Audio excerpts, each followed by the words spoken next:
Hey guys, Raza Siddiqui, Sarah Sadat joining you for another Facebook Live. We've had a lot of questions come in. Obviously, the situation's more urgent, not only with the pandemic, but also the numbers with the unemployment.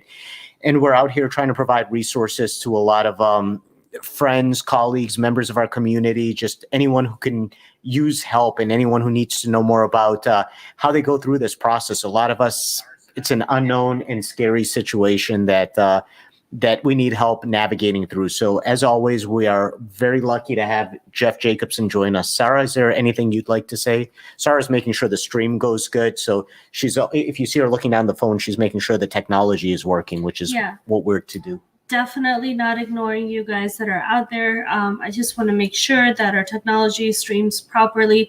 And the other portion is I'm really focusing on some of the questions that have been raised by our residents here as well, all throughout Illinois, as well as some of them outside of Illinois that have seemed to find a couple different groups that they're channeling us through. So duration of this broadcast on Facebook, feel free to click on that StreamYard.com site link, so then you can go ahead and ask those questions live and in person to our amazing Jeff Jacobson, who will be joining us shortly. So if you're not comfortable doing it in person, you can always send it on the page that you're viewing this at. But we always encourage you to pop up and ask yourself, because there's oftentimes follow-up questions that you might want to get out there that we're not going to be able to express correctly.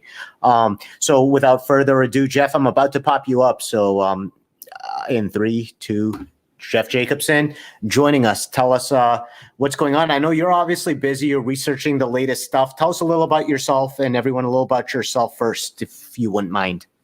Okay, so sure. So my name is Jeffrey Jacobson. I'm a lawyer in Illinois. I used to be an administrative law judge with the appeals division with the Department of Employment Security in Illinois. And I've been, as you guys know, helping people out on unemployment issues, the payroll protection program, and also SBA loans during this crisis. So it looks like from being on Facebook and phone calls and messages I'm getting, there's still a lot of major issues, a lot of problems. So I think we're going to help everyone, as many as we can, through this Facebook. And, so hopefully we'll see how that works. Jeff, I'll tell you this. I know you've been looking at a few of these questions. We actually have Selena as well. But she's actually asked one of these questions. So it's one of the ones that you've been kind of prepped for. If you've been looking at the page, I'm going to punch her up if that's cool with you. That's fine. Let's go ahead and add Selena so she can ask her question. Selena, thank you for joining us. Hi, thank you for having me. So yes, Selena, let us know what your question is. Okay, so I went online and applied, but I am a self-employed worker who's subcontracted through a business that has closed temporarily during this pandemic. And I have a few questions. I never uploaded my 1099, but I did give all of the answers to the questions, like that I've been working for that employer for 5 years, that I have, what I've gotten paid weekly. And so my first question was, is there a way for me to get back in there to upload my 1099? Okay, so let's start off first. So you're a W-2 employee, correct? I receive a 1099. Okay, so the system for a 1099 isn't going to be set up. They're estimating May 11th. I've talked to some legislators. It may be up and running May 9th. Right now, the only system that's up and running is if you're a W-2 employee, not an independent contractor, 1099. So you've gone through a process that's not applicable to you. Mm-hmm. And the process they'll look at your wages that you received in the last 5 quarters, and you'll receive, it's my understanding, no wages, right? No way from that. I mean, not with a W-2, I get a 1099, so. Right, so you're going to have to wait till May 11th for the IDS to have the process for 1099 employees to be up and running. You can file for a SBA loan, a payroll protection program loan, with your bank. They just released another 500 billion, I believe, and Jimmy John's returned their 10,000, and 10 million, and Ruth Chris returned their 20 million. So there's more available now. So you may want to try that route while you're waiting for May 11th. I did file for the, what is it, the EIDL? Is that what it's called? It's the payroll Illinois, protection, I'm sorry, go ahead. PPP, and also I filed for that one, and I've gotten no word back. I know that, reading and looking at different articles and watching different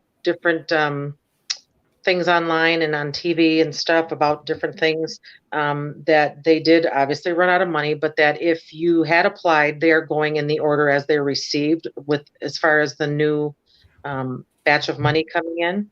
Right. So I'm not sure, banks are only doing their customers for some of them, but so yes, you'll have to communicate with the bank, which may be easier than the states and the governments now on that, and they're dispersing money as quickly as they can. Okay, and then will the subcontractors receive the payback from the time that they stopped working, along with the $600 per week? So it's my understanding it's going back to March 29th, it looks like. And it's through the week of December 26, 2020, for those. What happens if you start working before you are able to even apply for that? You told me about I would have to wait. I read somewhere that you still should apply because you have to be denied before you're going to be able to qualify for that. So it's an interesting thing you're asking. It's a new system right now with all the law, and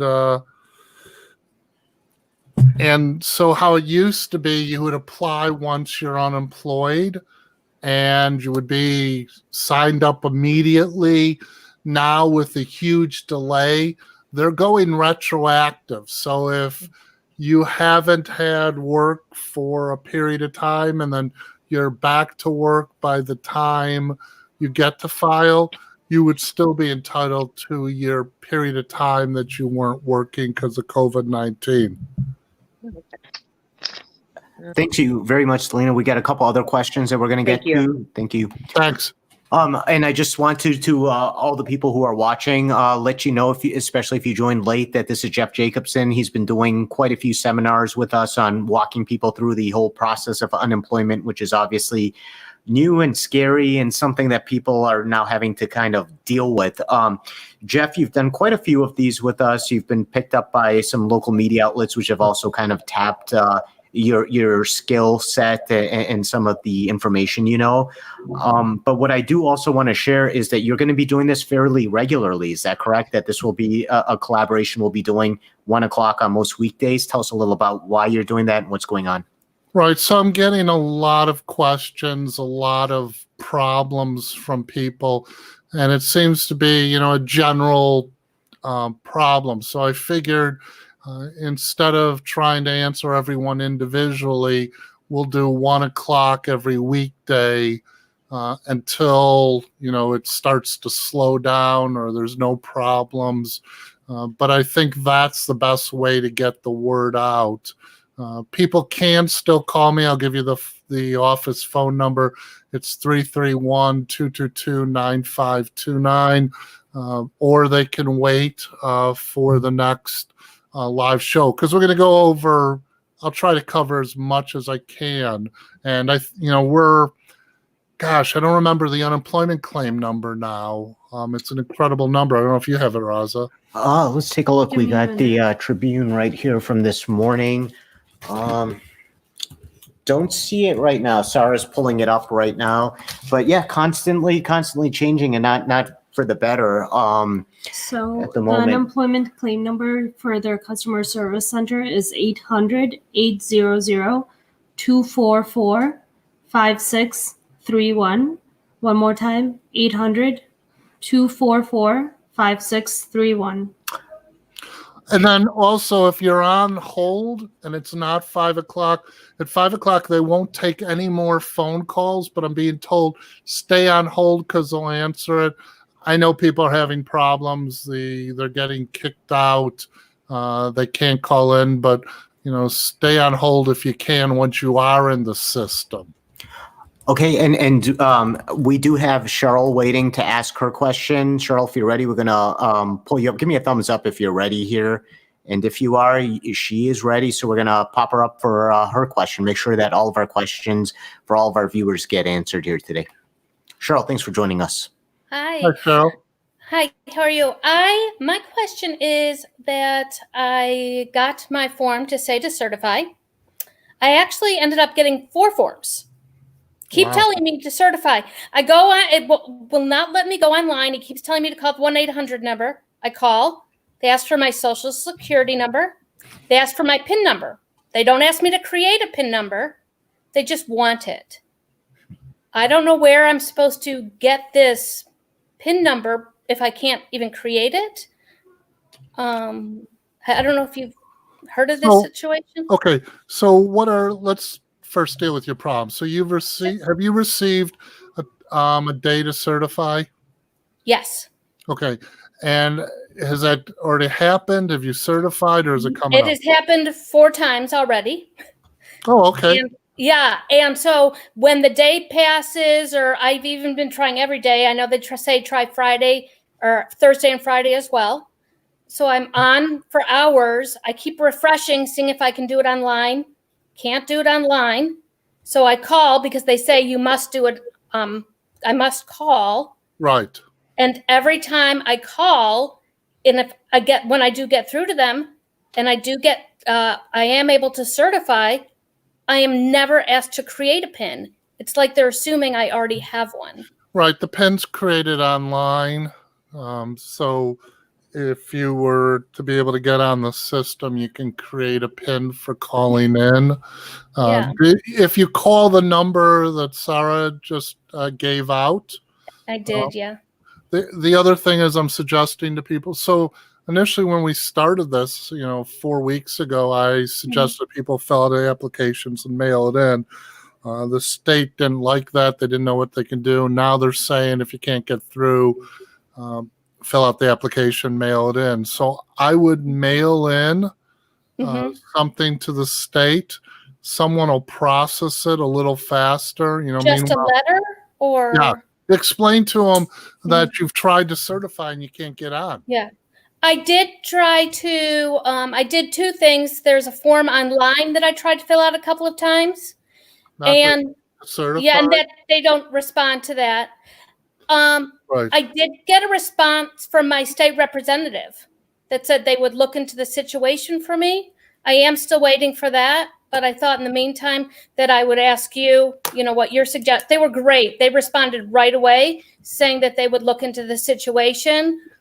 But here's the problem. So I meet Yeah. with the legislatures. yeah, No one's getting back to them. So while they're trying to get answers, right. even they can't get any response. So just go ahead and mail in. What's the address? Like, where do I mail this to? So 33 Mhm. South State, South State, Okay. Chicago, Illinois, Okay. 60603,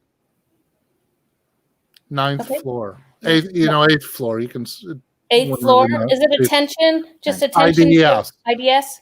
Illinois Department of Employment Security. Okay. Perfect. And while I have you on there, I do have another question. Actually, a coworker of mine had. And would you mind if I asked you really Go ahead. quickly? Go Okay. ahead. This is the forum for all this, so please. Okay, I'm looking it up because it was on my She said she got something back. She was able to certify, but her she got something back saying benefit payment explanation. Your deductions are equal to or greater than your weekly benefit amount. I don't know what. Okay, so when you receive unemployment benefits, and we'll use the 400 number, let's say your weekly benefit amount is $400. Okay. If you receive, and that's approximately, I don't know if they have a dependent or They don't. Yeah. spouse, but Mhm. it's approximately, it's 47% of what their average wages were. So if they receive $400, but the employer pays them $400, they're not entitled to any benefits, and so it's zero. If the employer pays them $200, Mm-hmm. they're entitled to the full 400 plus 600. So once the employer starts paying them an amount that, it exceeds their weekly benefit amount, not only do they lose their weekly benefit amount, but they lose the 600 a week also from the federal. Are you saying currently are paying them? And if they're receiving any wages, Yeah, she's not receiving any wages right now. pension, Social Security. I could ask her if she is. So she's if not, what she needs to do is she needs to. So on the letter, it'll say if your wage or your weekly benefit amounts calculated wrong. So I'm only guessing what the problem is, what she got from the letter. But if it says her weekly benefit amount is zero, they might have calculated, or she may have been working for an out-of-state company that they don't have the data for. So she would need to contact the local office, submit what her wage information is, if that's what it is. Once again, mail it to the same place. But she needs to, within 30 days, file an appeal to the appeal division if she doesn't get results, saying that she disagrees with the local office determination. So that's the next legal step. And then a hearing will be set up for determination. So the first step she should take is to maybe write a letter to and tell them what maybe she calculated her gross wrong or something like that. Right. I mean, it's and then do the appeal. Right. Okay.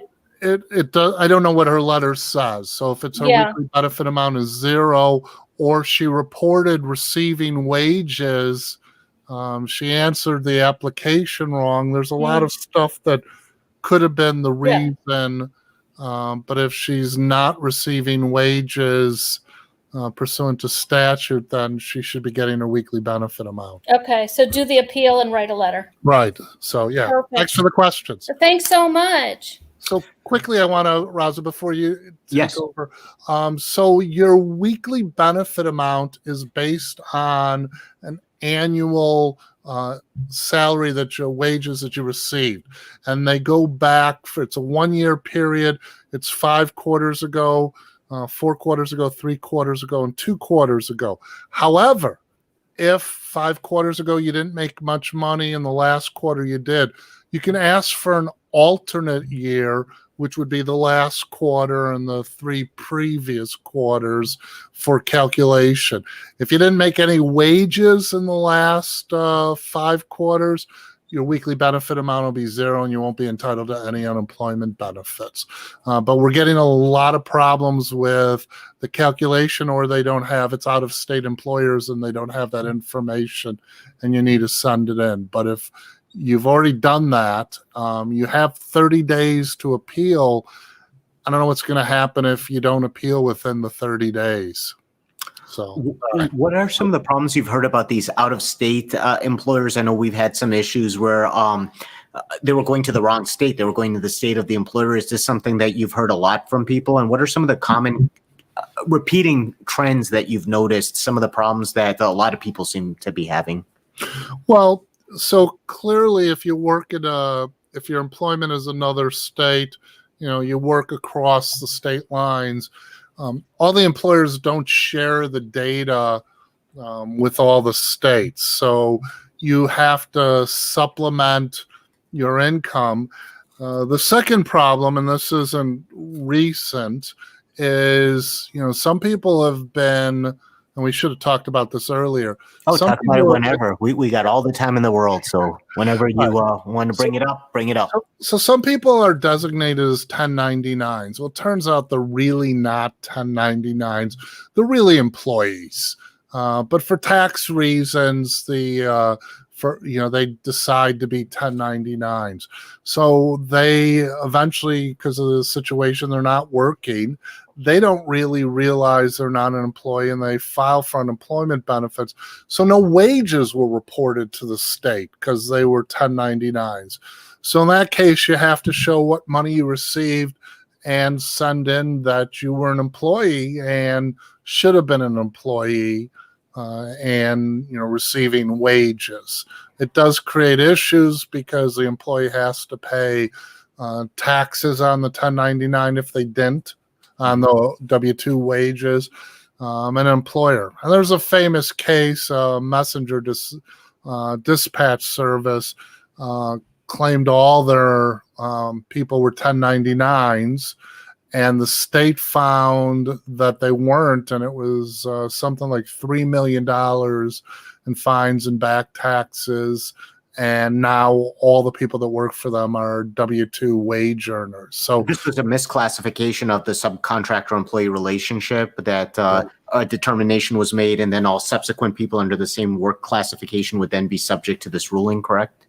Right. So construction industry is a perfect example. There's actually a statute that pretty much makes it anyone that works for someone in the contracting business is an employee. They're not a subcontractor, an independent contractor.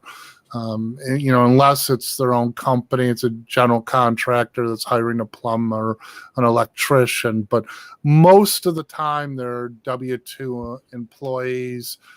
There's exceptions. Attorneys could be independent contractors. Artists can be independent contractors, performers, singers. But for the most part, odds are most people are really employees and would be entitled to unemployment benefits. They would not be 1099s. So when you're going to apply, when you're not working, take a look and see if you're really a W-2 earner that's been misclassified as a 1099. Jeff, I'm going to fire some questions out at you because they're coming in rapidly. And I want to remind anyone, if you want to ask your question yourself, there should be a link on whatever you're looking at this on. Click that. We'll be able to bring you up. It's always better if you can ask and engage directly. We do have callers on that are waiting in the waiting room. Okay. Kristen will get to you as soon as we ask some of these questions that have come through Facebook. So a couple questions have been around. What's the process if I forgot my PIN? What's the number that we call to get our PIN activated? Is there a live person that we can talk to? There's a series of questions around there. So the customer service center is available at 800-244-5631. That's 800-244-5631. Take your time. They're going to be a little bit, so hang out in the call waiting for as long as you can. And Jeff was saying if you call before 5, they're going to get to you. So it can be frustrating. Do not hang up beyond 5 o'clock. So majority of your questions can be answered by the customer service center. The other questions are around how do you appeal online? Can you appeal online? Yeah. Can you appeal online? And if you forget to add all of your job information, work information, what do you do? Okay, so the first question is you cannot appeal online. However, it's a fax. You can send in a fax to appeal or mail it in. You don't have to use the internet to appeal. So that's probably the easiest. Unfortunately, let's go to that question earlier on PINs. You can only contact, you have to deal with it over the phone right now to resetting the PINs. And I forgot your last question. Last question. What can you do if you submit claim and forget to add all jobs that you work for on that claim? So what do you do? I'm assuming you can't go back for the week, or can you? So the state actually gets your wage information. They actually make a calculation based on the wages.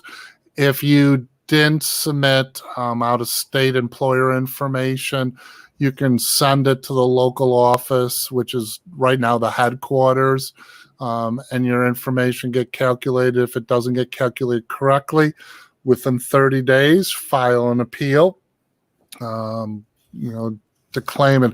The filing of the appeal preserves your rights. There's a good chance it may get fixed before that or during that. And I have a feeling with the calls that I've received, the appeal process is going to be long. So typically what happens with an appeal is when you file it, in approximately 2 weeks, they give you a hearing date for your appeal, but they're going to get overwhelmed. They're going to get slammed because there are so many things going wrong.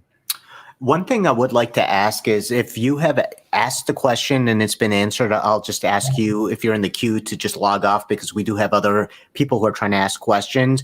If we've already come to you and you still have more questions, give me a thumbs up. But otherwise, if you could log off, then we can get some of our other callers in. In the meantime, it looks like we have some Facebook questions coming in as well as some call-ins. Yeah. We have a go ahead, question around small business. If we own our own business and take payroll and we get shut down, are we eligible for unemployment? So if you own your own business and you're receiving wages, you're definitely entitled to unemployment benefits. It's whether you're receiving wages, and there's plenty of examples of that, from large corporations to a one-person corporation. So yes, you're entitled to unemployment benefits for that. You're entitled to a bunch of benefits if you're a sole proprietor also. So you can get the payroll protection program if you're the only employee and you've got to pay yourself wages.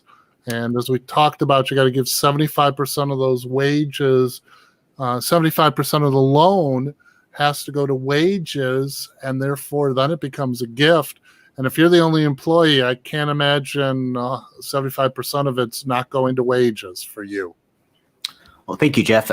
Again, if you're just joining us, this is a town hall that Jeff he's been doing a fair amount for us members of the community, and he's committed to doing this as much as he can. 1 o'clock on weekdays. This is the first of a series that he's doing, just again to put the information, the resources he has out there, and the questions keep coming. So it's very obvious that unfortunately this is a need that needs to be met. Kristen, hopefully you are on there. I can't see your video, but I'm gonna punch you up, and you can ask your question to Jeff if you're there. Punching you up right now. Hi, can you hear me? Hi there. There you are. Kristen? I am a self-employed hairstylist. I work completely by myself, and I already applied for unemployment knowing that it was said that we were going to be eligible at some point, but I believe I applied too soon before the system was ready. So I got denied. Now I'm trying to figure out, I keep trying to call and can't get through. I'm trying to figure out, do I need to reapply or make an appeal?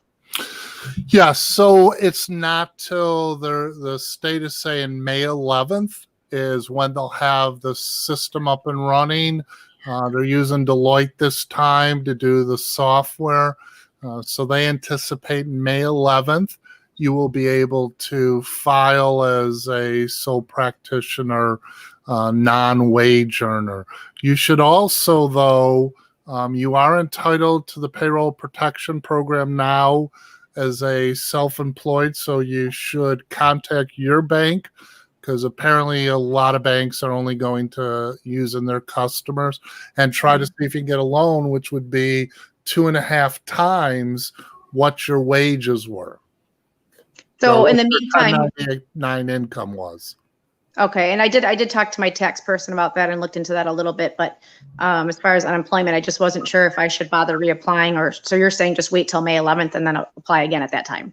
Right, you can't do anything. You're not entitled to unemployment benefits, which is why you got denied. But I would go online with your bank, because they're all doing it online, and fill out the form for it's most likely PPP is their website, the payroll protection program. I'd fill out the form and then you get it started. They're still gonna need more stuff. You got to upload data, and so that's what I would do. Okay. And so just not even bother with the unemployment at all then? There's nothing, if you're not receiving wages, there's no unemployment you're entitled to. Okay, then I must have misunderstood because I thought that they had said for people like myself, gig workers and self-employed tattoo artists, hairstylists, that they were putting something in place for us as well. Right, they are, but what you did, so the system for 1099s, sole proprietors, non-wage earners, non-W-2, W-4 earners is not in place yet. So you can't, they were hoping they'd get it in place. Some states do have it in place. Illinois doesn't yet, and they're working on that, and hopefully by May 11th. Okay, so wait till then. Thank you. And I'd start looking May 9th because I'm hearing rumblings that it may be up and running May 9th, but their goal is May 11th. Okay, thanks. Sure. Thank you, Kristen. If you have any other questions, feel free to chime in on the chat. But I really give a shout out to you. I had to cut my husband's hair. It was a traumatizing situation for him as well as me. Yeah. So, Well, you can see how good my hair looks right now too. So I'm in there with you guys. hang in there. Hang in there. She did a fine job, but I really miss the person I'm loyal to. You know how it is. You build your clientele and the people who are loyal to you, and you don't trust anyone else, including your wife, with the duties. So Yeah, I'm kind of scared what I'm going to come back into with all of what people are going to start trying on their hair. So One advantage you're being gonna have to bald now fix. is I don't need a haircut. Yep. Thank you so Thank much. you so much Hang in for there. calling in. What was that date again, Jeff? So May 11th. They're anticipating May 11th. It'll be up and running for those that are not W-2 wage earners. Or, there's some people that are W-2 wage earners and 1099s. So you may be getting unemployment, but you can also file, not sure exactly how it'll work, as a 1099. And some of the rules are being decided as we go along.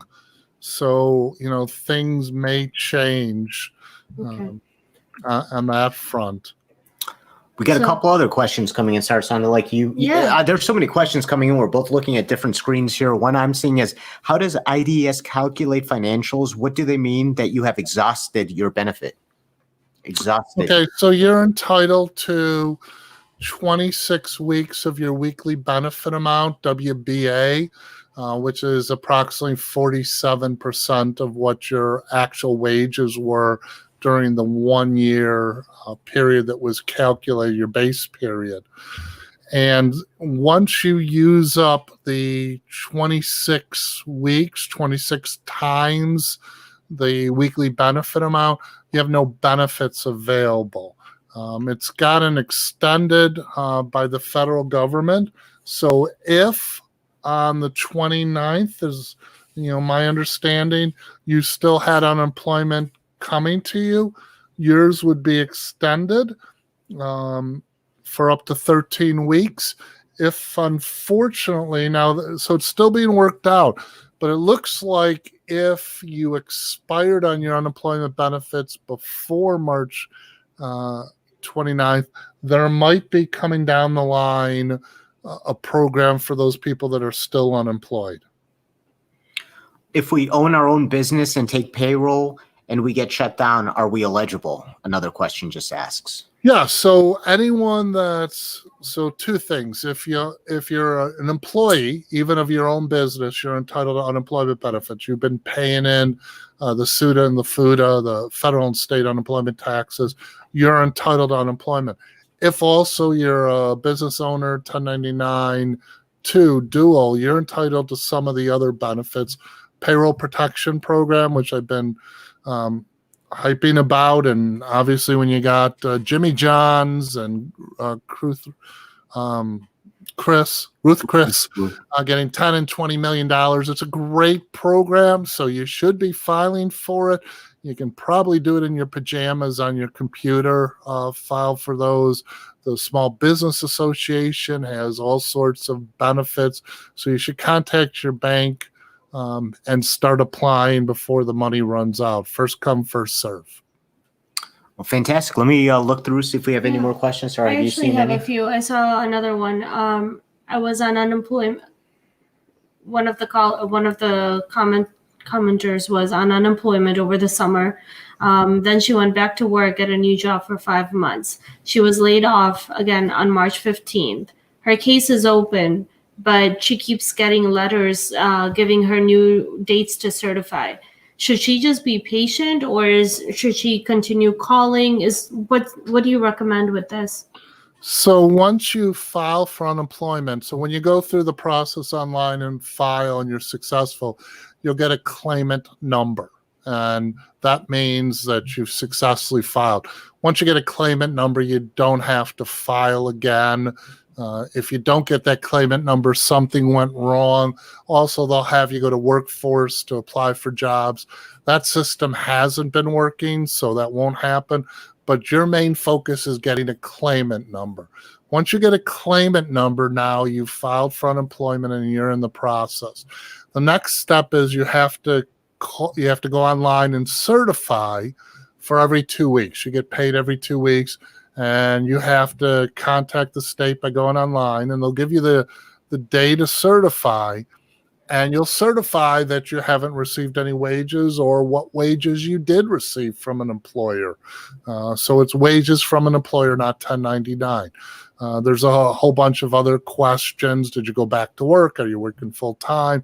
So you answer those questions. And then every 2 weeks, you have to certify.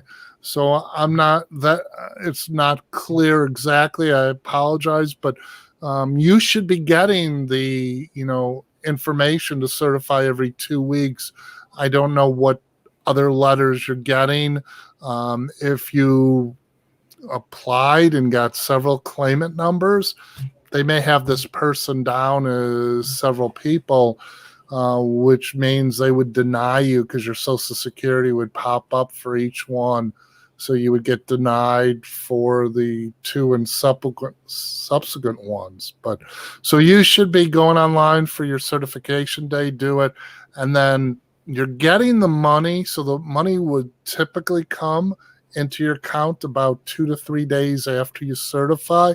I've heard people, it's taking almost 14 days for the money to go into their account. So hopefully that answers the question. I'm not sure exactly what letters are getting. And in your certification letter, it'll have the claimant number. So make sure that claimant number is the same. She keeps saying that the phone number, when she calls the customer service phone number, it just keeps giving her a new date. So I guess I understand where this is coming from. Well, she should be calling. She should be going online. Sorry. Yeah. She should be going online on her certification date and certifying. So go online on the date for your certification and go ahead and certify it. That's instead of calling in and trying to certify over the phone with a customer service rep. You should do this online with the letter that you have. Well, online's automated, but I'm guessing they're getting inundated. I mean, I'm assuming that this person has access to a computer because there's plenty of people in Illinois that don't have access to a computer, that the library was their only form of access. And the Governor Pritzker is working out issues for those people. There's a bunch of now help sites. I know there's a mental health one now in a whole bunch of different foreign languages and with ASL. But yeah, she should be going online and certified if she can. Right. So we have somebody that joined our studio. Cheryl, are you available to join us? Let's see. I think we had talked to Cheryl prior to this. I believe that was Kristen. Oh, you might be right. Okay. Cheryl doesn't look like she's available. Cheryl, when you come on and you're ready, make sure your camera is turned on so then we can add you to our broadcast studio. I would actually like to take a moment and just talk about something that I'm seeing happening in the comments here, which is organic and beautiful. Just people helping each other out. There's questions coming up, and there's other people who are kind of weighing in and saying, I had this issue. This is what I did to resolve it. And that's, again, what we're trying to foster. We're trying to foster speaking to the expert. Attorney Jeffrey Jacobson, Jeff Jacobson, as I like to call him, and Sarah and myself trying to get the message out there. But again, you cannot get away from the fact that as a community, we're going to be able to help each other out, answer some of the questions for each other. So this is one of the modes that we are trying to capitalize on, just help through the guidance we can provide, but also have this collaboration, the sharing of knowledge, which we've seen this happen before, Jeff. This is probably like our 7th or 8th time doing this collaboration together. Isn't that right? This has always kind of happened. I actually have lost count. I probably spend more time with you two than my family at this point. But it's a huge problem. I mean, people need money to buy groceries, to pay their mortgage, pay their rent. So this is not considered supplemental. It's considered, necessary and essential money just to get by. And if you're just watching this now, I want to remind you that some of the discussions that we've had prior to this are also archived on YouTube and on Facebook on Life, Love, and the Grind, the big banner that's behind us over here. So actually, and this will be as well. All these are archived. Jeff, Life, Love, and the Grind, Sarah, Raza, Sean Allen, we are trying to put together this platform where we can have these town halls, and Jeff has agreed to do it as much as possible, 1:00 on weekdays, starting with this Saturday, kind of priming the pump and answering these questions, if you would. Just here's the other thing. If this is beneficial to you, or if you see some value in this, make sure to let people know, share it, get the word out there, because we do want to help as many people as we can during this process. If you're not helping people, what are you doing? So at the end of the day, Jeff, again, thank you so much for doing this. Sarah, for working this whole thing, getting the comments read, getting our questions, the people asking the questions on air. This is done by Sarah. And this is just a collaboration between all of us. And this is what you can be out of the doghouse. I can be out of the doghouse. But this is what I love about the organic comments too, because this is actually a collaboration between all of us. We're all trying to get through this unknown uncertainty together. And this is one good step in how to do that. Right. So one of the questions, just along the same vein, has been what happens when you got overpayment years back, but never received notice of reconsidered determination and recoupment decisions and never paid it off? Can they garnish my unemployment payment now? So if this makes sense to you, please let me know, because I must have butchered that. Right. So this is actually a typical thing. So what's happened is, in the past, someone filed for unemployment benefits, and then for whatever reason, they weren't entitled to the amount they received. Okay. And so the state sends them out notice. And, typically, I'm not going to say for this person, but typically they get the notice and think no big deal.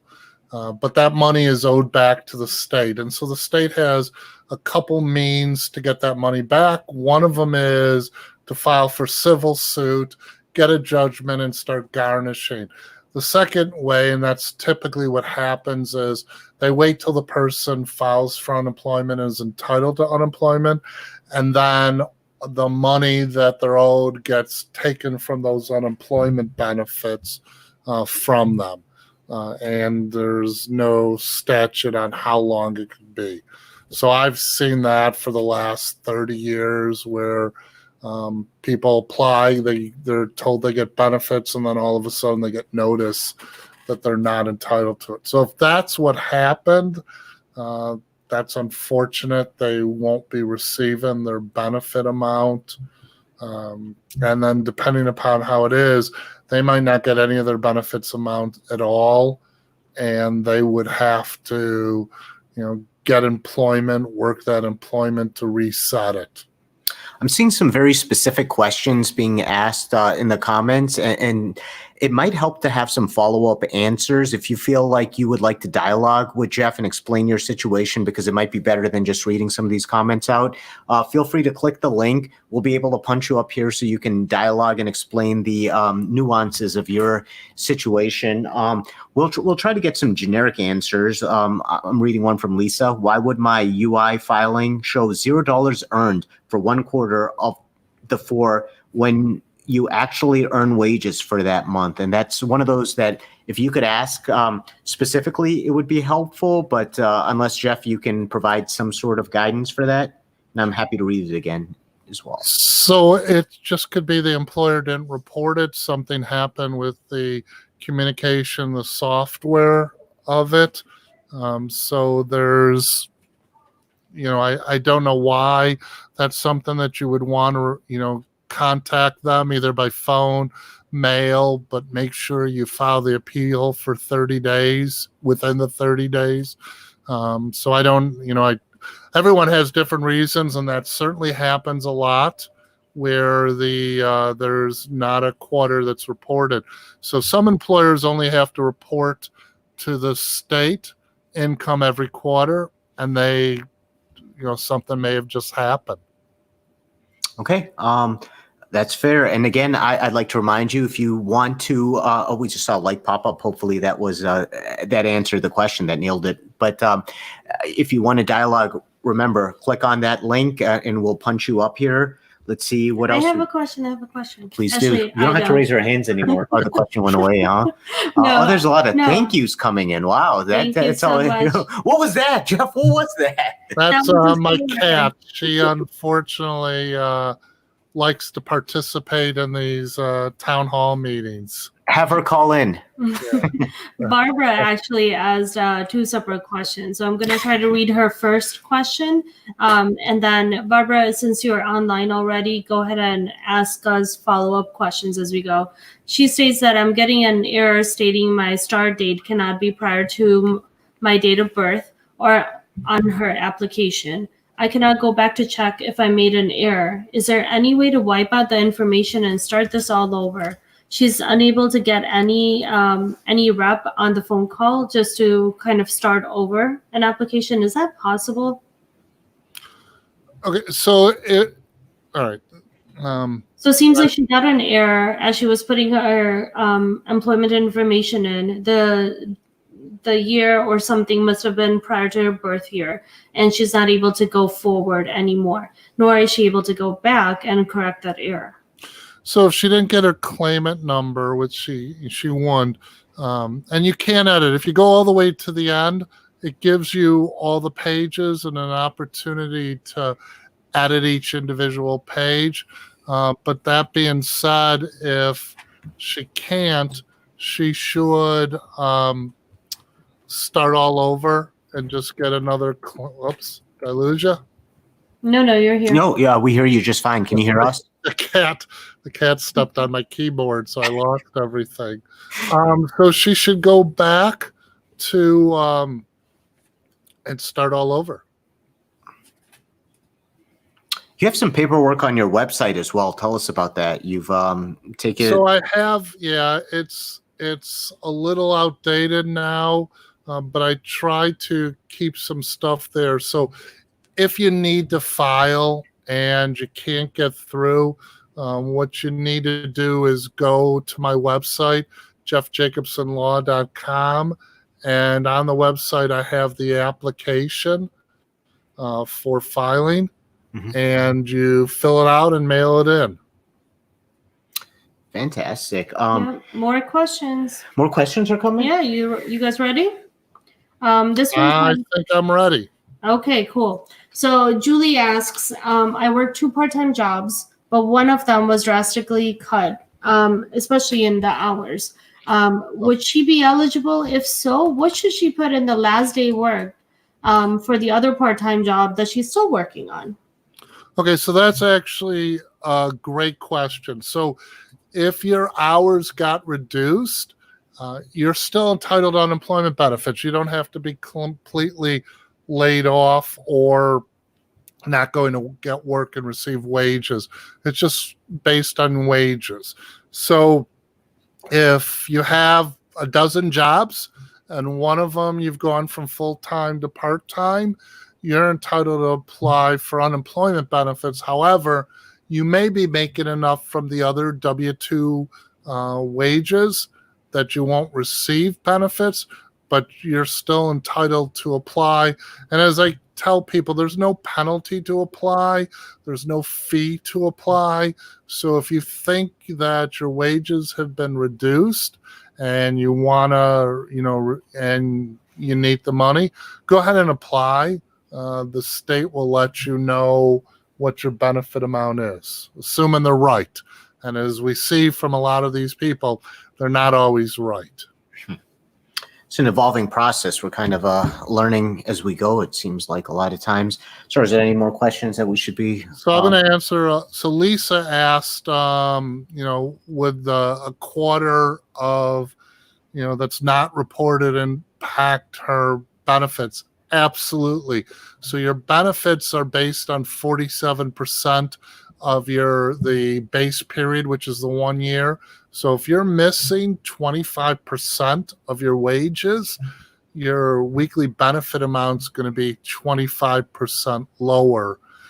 So that could be significant, especially if your income, you got a raise during that period of time and it's the last quarter.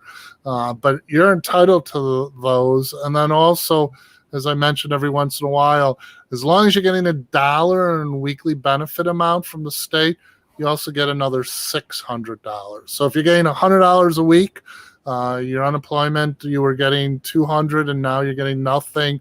And so your unemployment benefits are $100. You will be getting $700 a week. Fantastic. Okay.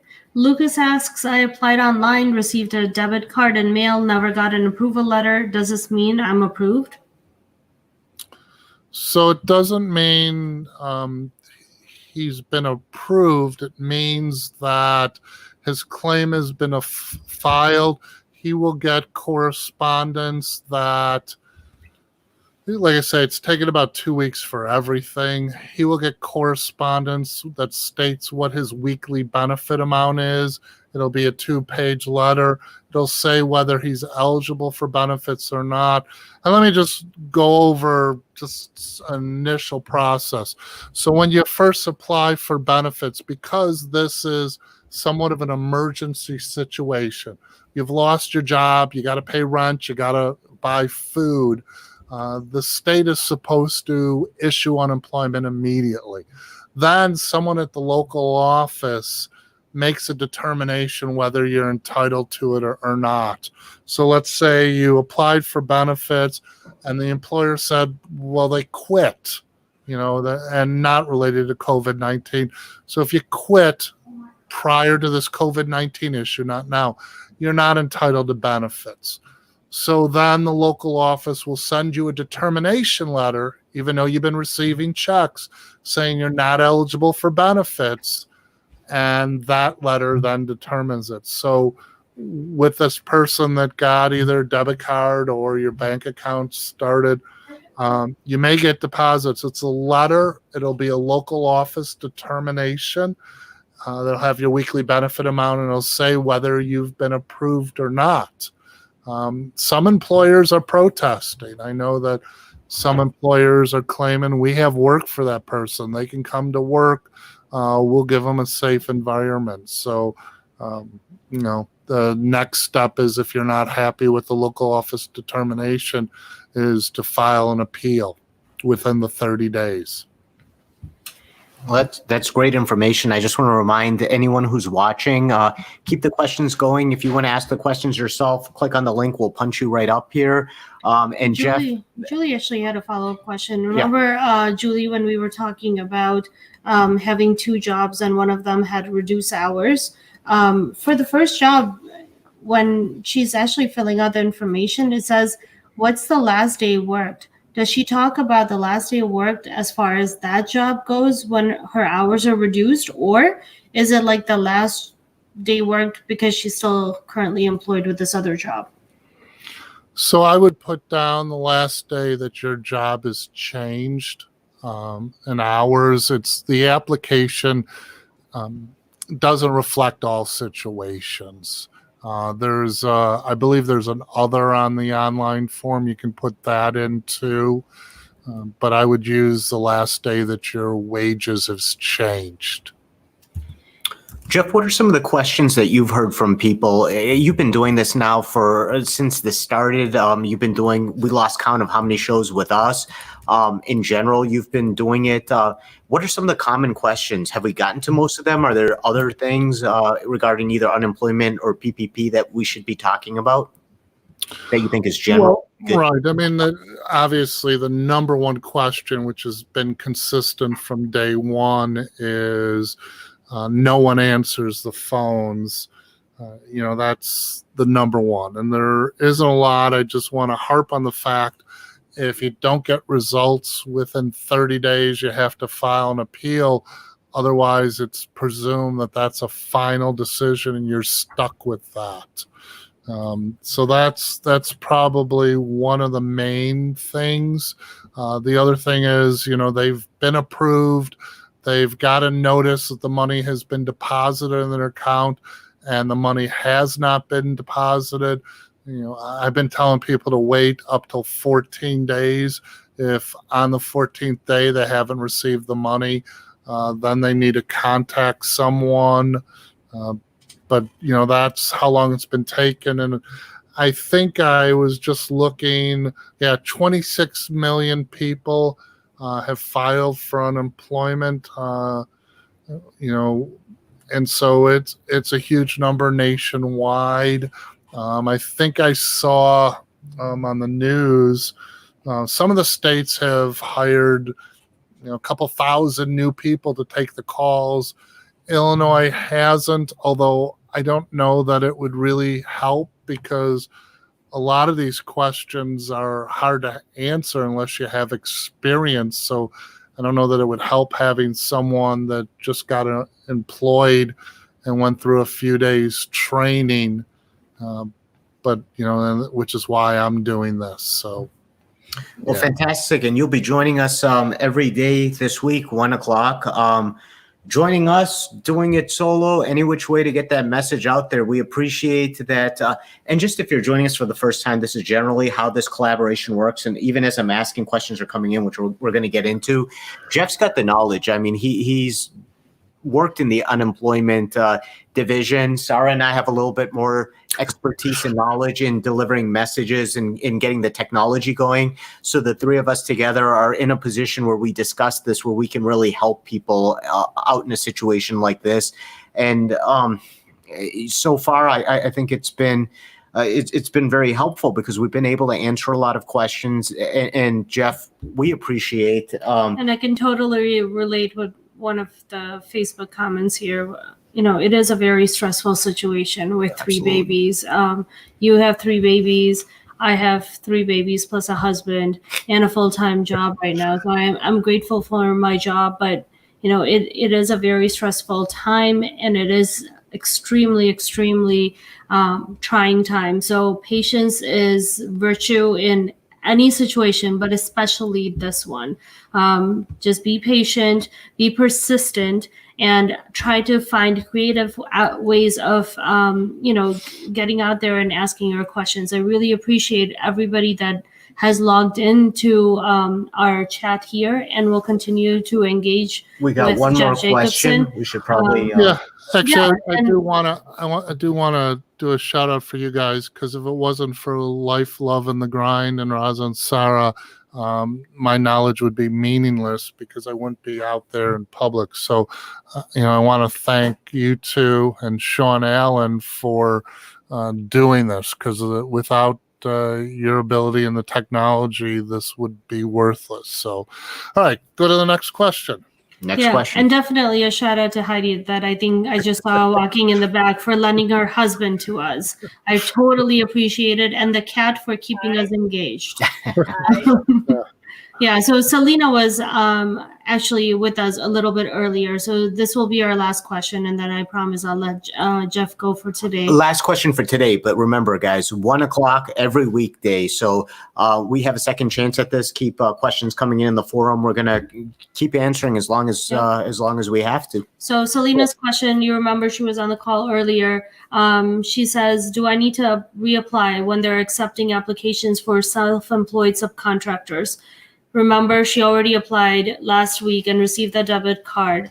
and she's probably in this appeals process. Will that application get denied if she applies again as a subcontractor and self-employed? No. So she should just apply on May 11th. If she wants, she can send in an appeal. But the reason she got the debit card is when you file your claim online, they immediately start the process to get you a check. Because she's not a W-2, she probably will never receive any money. But they start the process, and then the local office at some point will send her out the letter saying she's not eligible for benefits. So she should just wait till the 1099 process starts. I know it's horrible. I know it's frustrating. Fortunately, no one with the state is listening to me on how to get this started right away. But yeah, that's unfortunately what you need to do. Well, fantastic, Jeff. Thank you again so much for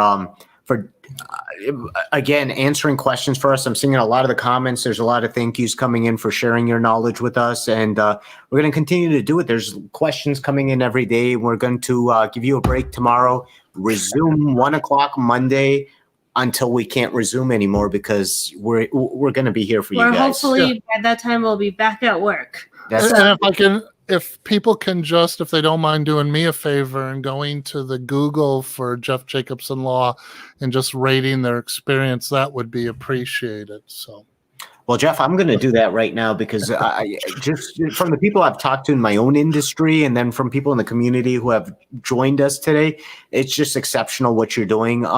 Jeff's an attorney, and my dad always said when an attorney gives you advice, you ought to listen, especially when the clock's off. And Jeff's been just great in terms of stepping up and meeting the challenges of this crisis and helping people who really deserve to know. And it just help us navigate through this murky waters of unknown. So, Jeff, thank you so much for what you're doing. All right. And if you have any questions, I'll see everyone at 1 o'clock on Monday. Fantastic. See you then.